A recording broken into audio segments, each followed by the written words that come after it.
Welcome to perfectly delicious. ಇವತ್ತು ನಾವು ಮಾಡ್ತಿರೋ ಅಡುಗೆ ಬಟರ್ ಬಿಸ್ಕೆಟ್ಸ್. ಇದಕ್ಕೆ ಬೇಕಾಗಿರೋ ಸಾಮಗ್ರಿಗಳು, ಬನ್ನಿ ಇದನ್ನು ಹೇಗೆ ಮಾಡೋದು ಅಂತ ನೋಡೋಣ. ಮೊದಲಿಗೆ 1 ಬಟ್ಲಷ್ಟು ಬೆಣ್ಣೆ ತಗೊಂಡಿದ್ದೀನಿ. ಗ್ರಾಮಲ್ಲಿ 200 ಗ್ರಾಮ್ ಅಷ್ಟು ಇದು ಬಟರ್. ಇದನ್ನು ಒಂದು ದೊಡ್ಡ ಬಾಟ್ಲಿಗೆ ಹಾಕಿ ಎಲೆಕ್ಟ್ರಿಕ್ ಬೀಟರಿಂದ 2-3 ನಿಮಿಷ ಇದನ್ನು ಚೆನ್ನಾಗಿ ಬೀಟ್ ಮಾಡ್ಕೋಬೇಕು. ಇದು ಬೀಟ್ ಆಗಿ ನಂತರ 1 ಕಪ್ಪಷ್ಟು ಸಕ್ಕರೆನ ಪುಡಿ ಮಾಡಿದ್ದೀನಿ.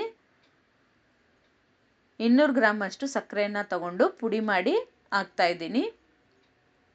ಇದನ್ನು ಹಾಕಿ ಚೆನ್ನಾಗಿ ಒಂದ್ಸತಿ ಮಿಕ್ಸ್ ಮಾಡಿ ಆಮೇಲೆ ಇದನ್ನು 2 ನಿಮಿಷ ಬೀಟರಲ್ಲೇ ಬೀಟ್ ಮಾಡ್ಕೋಬೇಕು.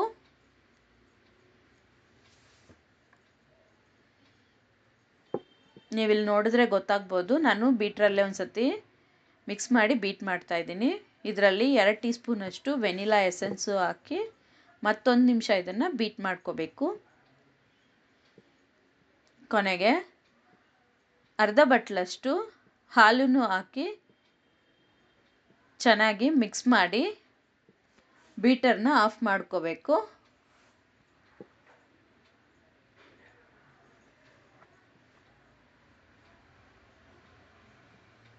ಇಲ್ಲಿ ನಾನು 2.5 ಕಪ್ಪಷ್ಟು ಮೈದಾ ಹಿಟ್ಟಲ್ಲಿ ಅರ್ಧ ಕಪ್ಪಷ್ಟು ಹಾಲಿನ ಪುಡಿ, 1 ಟೀ ಸ್ಪೂನು ಬೇಕಿಂಗ್ ಪೌಡರು,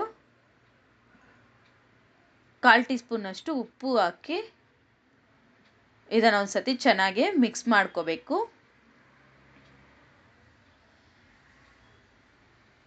ಇದನ್ನು ಈಗ ನಾವು ಬೀಟ್ ಮಾಡ್ಕೊಂಡಿರೋ ಬಟರ್ಗೆ ಸ್ವಲ್ಪ ಹಾಕಿ ಚೆನ್ನಾಗಿ ಮಿಕ್ಸ್ ಮಾಡ್ಕೋಬೇಕು.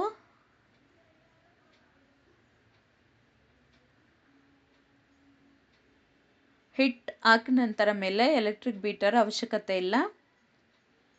ಈಗ ರೆಡಿಯಾಗಿರೋ ಬಿಸ್ಕೆಟ್ ಹಿಟ್ಟನ್ನು ನಾನಿಲ್ಲೊಂದು ಪೈಪಿಂಗ್ ಬ್ಯಾಗ್ಗೆ ತುಂಬಿಸ್ತಾ ಇದ್ದೀನಿ.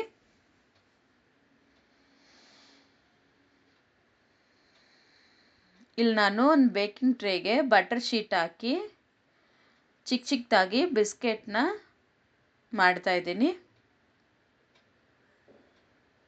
ಈ ಥರ ರೆಡಿ ಮಾಡ್ಕೊಂಡಿರೋ ಬಿಸ್ಕೆಟ್ಸ್ನ 10-12 ನಿಮಿಷ ಅವನಲ್ಲಿ ಬೇಕ್ ಮಾಡಿದರೆ ನಮ್ಮ ರುಚಿಯಾದ ಬಟರ್ ಬಿಸ್ಕೆಟ್ಸ್ ರೆಡಿ ಆಗುತ್ತೆ. ಇದನ್ನು ನೀವು ಟ್ರೈ ಮಾಡಿ ಹೇಗೆ ಬಂದಿದೆ ಅಂತ ನನಗೆ ಕಮೆಂಟಲ್ಲಿ ಹೇಳಿ.